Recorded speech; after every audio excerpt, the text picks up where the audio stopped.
All right, let's talk.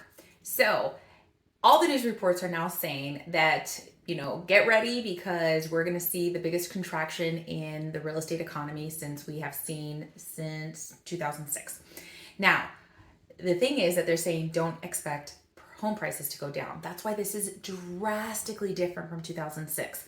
Again, we still have really low inventory. So if we start getting the inventory that they're talking about because more people are still ready to sell, that's great, but it still doesn't even come close to what we need in a normal market. But because interest rates have about doubled since January, now we're at 6.13% as of today in interest rates. Okay, so what that just did was someone qualified for a $400,000 house back in January at about 3% interest rate, 3.25%. They were going to pay about $1,400 a month, give or take, in their mortgage.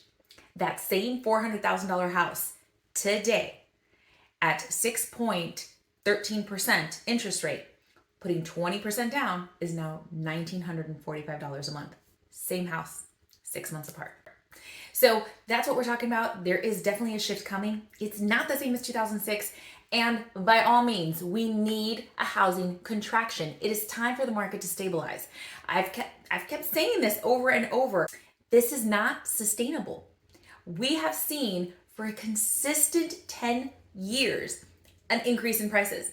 When it should have dropped back in 2019, 2020, then all of a sudden the pandemic hit and everything started skyrocketing. So where we should have been, seeing a stabilization, a dip, a normal recession, not the Great Recession, a normal recession, part of our economic process, we didn't.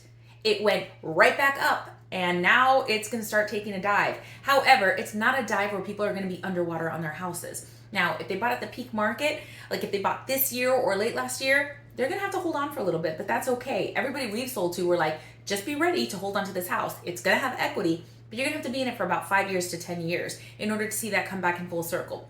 If you're okay with that, then you knew that it was time to buy. No matter what, there's people always buying and there's always people selling. So regardless what the interest rates are, does the interest rate suck? Sure, but really it doesn't.